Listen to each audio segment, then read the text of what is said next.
Any type of వైలెన్స్‌ని BRS party ఖండిస్తుంది. గతంలో గానీ, ఇప్పుడు గానీ, ఫ్యూచర్‌లో గానీ ఎప్పుడు కూడా బీఆర్ఎస్ ఏ రోజు కూడా హింసను ప్రోత్సహించలే. ఏది సాధించినా నాన్ వయలెంట్ రూపంగానే సాధించాం. ఈ రోజున్న సబ్జెక్ట్ ప్రధానంగా ల్యాండ్ అక్విజిషన్‌ది. 2013లో సమగ్ర ల్యాండ్ అక్విజిషన్ యాక్ట్‌ని ఆ రోజున్న యూపీఏ ప్రభుత్వం కేంద్రంలో తీసుకొచ్చిన తర్వాత, ఒక్క సంవత్సరం లోపే ప్రభుత్వాలు మారిపోయాయి. తెలంగాణ రాష్ట్రం ఏర్పడింది. మరి 2014 నుంచి 2023 వరకు తెలంగాణ రాష్ట్రంలో ఇప్పుడే సీనియర్ నాయకులు నిరంజన్ రెడ్డి గారు వారు మంత్రిగా ఉన్నప్పుడు కూడా చాలా క్లియర్‌గా చెప్పారు. వేలాది ఎకరాల భూమిని అనేక అవసరాల కొరకు, అంటే ఒక స్కూల్ భవన నిర్మాణంకి, హౌసింగ్‌కి, ఇరిగేషన్‌కి, ఫ్యాక్టరీస్‌కి, ప్రాజెక్ట్స్‌కి చేయటం జరిగాది. ఎక్కడ కూడా ఏ సంఘటన జరగకుండా చేశాం. దానికి ఉదాహరణ కాంగ్రెస్ ప్రభుత్వం రాక 5 సంవత్సరాలు కాంగ్రెస్ నాయకులు తెలంగాణ కూడా పాదయాత్రలు చేశారు. మీరు అనేక పాదయాత్రలు చేసిన తర్వాత మీరు ఈరోజు గవర్నమెంట్‌కి వచ్చిన తర్వాత ఏ రోజన్నా మీ స్టేట్మెంట్స్ ఇచ్చారా? ఫలానా చోట ల్యాండ్ అక్విజిషన్ పద్ధతి సరిగ్గా జరగలే, ఫలానా చోట మీరు న్యాయం చేయలే, ఫలానా రోజు ఫలానా ప్రాంతంలో బీఆర్ఎస్ పార్టీ ఫోర్స్‌ఫుల్‌గా ల్యాండ్ అక్విజిషన్ చేసిందనేది ఎక్కడ కూడా ఒక్క సంఘటన మీరు 1 ఇయర్ నుంచి మీరు అధికారంలో ఉన్నా మీరు చెప్పలేకపోయారు. దానికి కారణం ద స్పిరిట్ ఆఫ్ 2013 యాక్టే కాకుండా తెలంగాణ సాధించిన నాయకుడుగా తెలంగాణ ప్రజలకు న్యాయం చేయాలనే ఒక పవిత్రమైన ఉద్దేశంతోని కేసీఆర్ గారు చేపట్టిన ల్యాండ్ అక్విజిషన్ ఈరోజు ల్యాండ్‌మార్క్, దేశానికి ఆదర్శంగా నిలిచాది. ఆ రోజు కేసీఆర్ గారు ల్యాండ్ అక్విజిషన్ చేసే సమయంలో న్యాయం చేశారు. దానికంటే ముఖ్యంగా ఆ ప్రాంత ప్రజలకు విశ్వాసం కల్పించారు. ఆ విశ్వాసం కల్పించడానికి కారణం ఫలానా చోట ఫ్యాక్టరీ వస్తుంది, ఇరిగేషన్ వస్తుంది, హౌసింగ్ వస్తుందంటే కంపల్సరీ ఇక్కడ ఇరిగేషన్ ప్రాజెక్ట్ వస్తుందంటే వస్తుంది, వచ్చాది.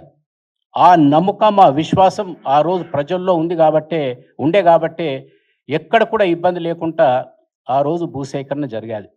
మరి ఈరోజు ప్రభుత్వం, ముఖ్యమంత్రి గారి నియోజకవర్గంలో ఈ సంఘటన జరిగిందంటే దీన్ని లార్జర్ కాంటెక్స్‌లో చూసే అవసరం ఉంది. అదేంటంటే ఆ రోజుకి ఈ రోజుకున్న తేడా, ఆ రోజు భూసేకరణ చేశారు, కేసీఆర్ గారిపై విశ్వాసం ఉండే. ఈరోజు భూసేకరణ చేసే సమయంలో ఈ ప్రభుత్వం క్రెడిబిలిటీ లేదు, కోల్పోయాది అనేది స్పష్టంగా ఏర్పడుతుంది. అది కూడా ముఖ్యమంత్రి గారి నియోజకవర్గంలో. దానికి కారణం గత 1 ఇయర్ నుంచి మీ ప్రతి ఒక్క ఫెయిలియర్స్. మీరు తెలంగాణ ప్రజలకు మీరిచ్చిన వాగ్దానాలనే పక్కన పెడుతూ మీరు విశ్వాసం కల్పించలేని పరిస్థితుల్లో ఉన్నారు. ఈరోజు ముఖ్యమంత్రి గారి నియోజకవర్గంలో ప్రజలు దాని ప్రాజెక్ట్‌ని వ్యతిరేకిస్తున్నారంటే బహుశా నేను అనుకునేది భూసేకరణ జరుగుతుంది కానీ ప్రాజెక్ట్ అవుతుందో రాదో అనే విశ్వాసం కోల్పోయారు అక్కడ ప్రజలు. వారికి అటువంటి ఆలోచన రావడానికి కారణం గత సంవత్సరంలో జరుగుతున్న సంఘటనలు. మీరు ఫోర్స్‌ఫుల్‌గా చేస్తున్నారు కానీ చెప్పింది ఏది కూడా అమలు కాలేదనేది ఇక్కడ స్పష్టంగా అర్థమవుతుంది. అండ్ ముఖ్యమంత్రి గారు మీ నియోజకవర్గంలో ఇది ఒక రాంగ్ మెసేజ్ పోయాది.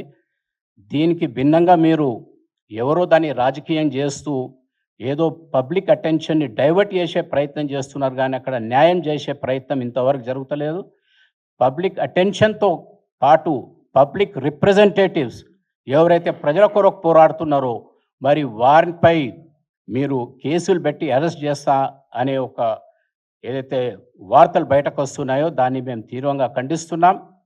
ఎందుకంటే ఇప్పుడే మిత్రులు చెప్పినట్టు అంత పెద్ద ఉద్యమాన్ని 14 సంవత్సరాలు కేసీఆర్ గారి నాయకత్వంలో జరిగినప్పుడు మీరు రాశారు, నేషనల్ మీడియా రాశాది, అంతర్జాతీయ మీడియా కూడా రాశాది. ఏంటంటే ఇంత శాంతియుతమైన ఉద్యమం బహుశా భారతదేశ చరిత్రలో ఒక రాష్ట్ర సాధన కొరకు ఎక్కడ జరగలేదనేది చెప్పారు. మరి అటువంటి పోరాటం చేసి రాష్ట్రాన్ని సాధించి రాష్ట్రాన్ని ఈరోజు భారతదేశంలో మోస్ట్ డెవలప్డ్ స్టేట్‌గా తీర్చిదిద్దిన కేసీఆర్ గారి నాయకత్వంలో ఇటువంటి హింసలు ప్రోత్సహిస్తారంటే ప్రజలు నమ్మరు, ప్రజలు గమనిస్తున్నారు. మీ ఫెయిలియర్స్‌ని మరి పక్కన పెట్టడానికి ఇటువంటి ప్రయత్నాలు చేస్తే, అరెస్టులు చేస్తే చేయండి. ఇక్కడ ఎవరు భయపడేటోళ్ళు లేరు.